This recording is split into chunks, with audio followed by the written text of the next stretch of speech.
سلام. داستان ارسالی از پسری به نام ابوالفضل که در مشهد زندگی میکنه و ماجرا مربوط به سال 78 که برای خالش اتفاقات شومی میافته. داستان رو از زبان ابوالفضل بشنوید. شما هم در صورت تمایل میتونید اتفاقات و ماجراهای ترسناک خودتون رو به آیدی تلگرامی که روی صفحه میبینید ارسال کنید. قبل از ادامه ماجرا اگه تازه به کانال پیوستید حتما ما رو سابسکرایب کنید و زنگوله رو بزنید تا داستانهای جدیدمون رو از دست ندید.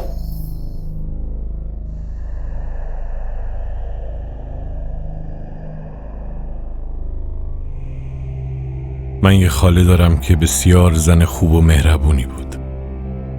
اون تو خانواده 11 نفری زندگی میکرد و 9 تا بچه بودن که خالم بچه دوم خانواده بود.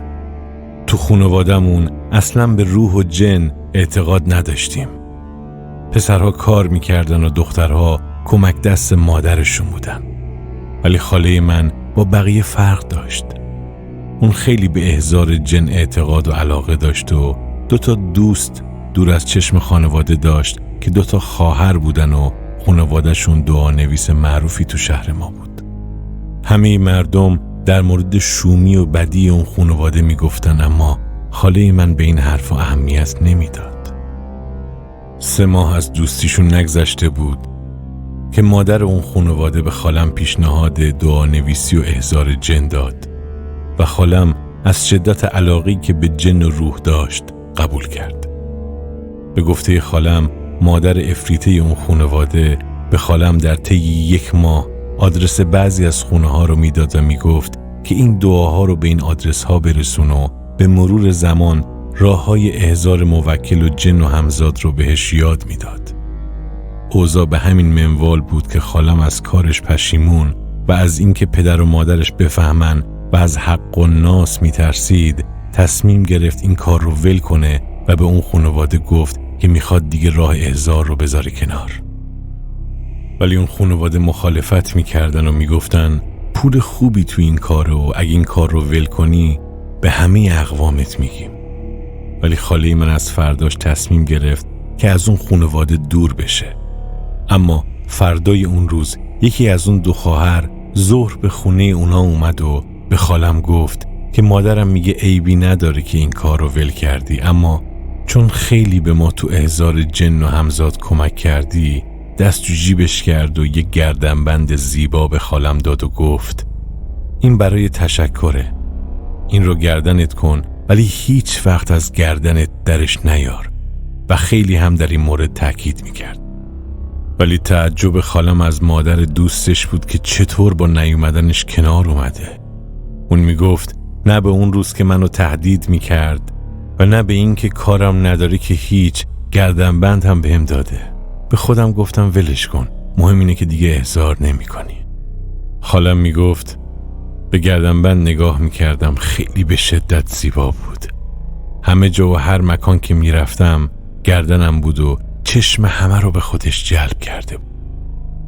یه روز موقع خواب به این فکر افتادم که برای چی انقدر دوستم تأکید می کرد که گردنبند رو در نیارم و از سر نادانی به این فکر افتادم که گردنبند رو موقع خواب از گردنم در بیارم که کاش این کار احمقانه رو نمی کردم. فردای اون روز که از خواب بیدار شدم گردنبند رو دوباره تو گردنم کردم و اوضاع تازه شروع شد. همیشه خانواده عادت کرده بودیم که ساعت 7 صبح از خواب بلند شیم که پدرم به کارش برسه و برادرام به موقع به محل کار برسن. اما وقتی از خواب بلند شدم میخکوب شدم. ساعت رو نگاه کردم 12 ظهر بود و عجیب این که خانواده همه خواب بودن. اصلا امکان نداشت که پدرم صبح بیدار نشه. به زحمت بیدارشون کردم. اونا هم شوکه شده بودن، به عجله حاضر شدن و راهی کارشون شدن. ساعت 2 ظهر بود و خواهرام مشغول کار خونه بودن و مادرم مشغول پخت نهار و من هم مشغول حل تکالیفم که متوجه صدای در شدم. مادرم دم در رفت و 2 تا آقا که یکی از اونا قد کوتاه و اون یکی قد بسیار بلندی داشت و با لباس محلی بودن رو دید. و با تعجب به اونا گفت که اینجا چی کار دارید؟ اونا به لحن تندخویی و دلهره آوری اسم مادرم و منو آوردن و به مادرم گفتن چرا دخترت با اون خانواده ارتباط داره و اینکه چرا اون گردنبند رو بهش دادن. مادرم که فهمید منظور از اون خانواده کیا هستن یک کشیده محکم به هم زد و به مرد قد کوتاه گفت منظورتون از گردنبند چیه؟ با اجازه وارد حیاط خونه شدن و مرد بلند قد گفت که یک استانبولی رو پر آب کن و گردنبند رو هم بیار. همه حرفاشو انجام دادیم و مرد گردنبند رو در استانبولی گذاشت و اون رو شست. ولی اصل داستان تازه شروع شده بود. وقتی مرد گردنبند رو بیرون آورد ما از تعجب شاخ در آوردیم. دیدیم که 10 تا برگه دعا و 10 زنجیر کلفت و دراز رو بیرون آورد و عجیب این که با خودم میگفتم اصلا توی استانبولی مگه چقدر میتونه زنجیر باشه؟ مرد کوتاه گفت که اون خانواده از گروه جنیان کافر هستن ولی همه ماجرا این نیست. تا اینجای ماجرا موقع 21 سالگی خالم بود. حالا ادامه داستان رو از زبون خالم بشنوید. 1 سال از اون ماجرا گذشته بود ولی تموم این 1 سال آروم و قرار نداشتم. اتفاقات زیادی برام افتاد. مثلا ساعت 2-3 شب بی خود از خواب بیدار می شدم و ترس زیادی داشتم. حس می کردم کسی داره موهامو می کشه و وقتی دستمو به موهام می زدم به اندازه مشتی مو تو دستم می اومد. اوضاع به همین منوال بود تا اینکه اقوام و مادرم گفتن که تو روستامون یه حاج ابراهیمی هست که دعا نویس و درویش خوبیه. به اصرار اونا مجبور شدم قبول کنم پیشش برم. فردای اون روز تصمیم گرفتیم به روستا بریم.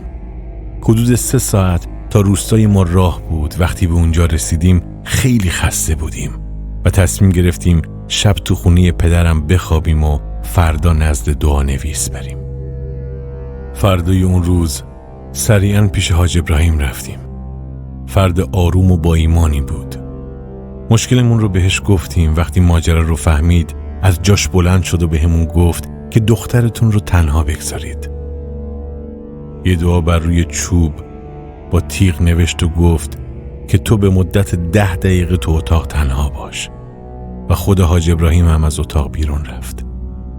حس خیلی بدی داشتم ولی عجیب این بود که مادرم میگفت که وقتی تو اتاق تنها بودی صدات میومد که به حاجی فحش میدادی و با کسایی صحبت میکردی و خنده شیطانی میکردی که یهو از هوش رفتی.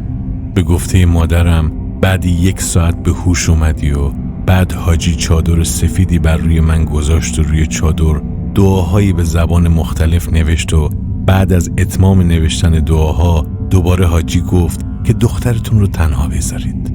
شاید باور نکنید ولی مادر بزرگم میگفت از بیرون در میدیدیم که چادر سفید پر جوهر سیاه شد. اصلا باور نمیکردیم. مادر بزرگم میگفت که دخترم مثل روانی ها رفتار میکرد و حاجی وقتی اوضاع رو دید ما رو صدا زد و گفت که مواظبش باشید و دست و پاشو بگیرید و حدود 20 دقیقه‌ای با 1000 آزار و اذیت دخترم آروم شد. و بعد از خوبتر شدن حال خالم حاجی گفت که این گروه از گروه جنیان کافر به نام سعالی هستن و گفت که این خانواده که دختر شما با اونا ارتباط داشته از این خاندان بودن و کار اونها یاد دادن سحر و جادوست و این گردنبند هم راه ارتباط دخترتون با اون قبیله است. ولی گفت که جای نگرانی نیست و چند دعا و طلسم به ما داد و گفت همیشه همراهت باشه. الان خالم 45 سال داره و میگه حالم بهتر شده ولی هنوز بعضی از اوقات وجود برخی موجودات رو کنار خودش حس میکنه.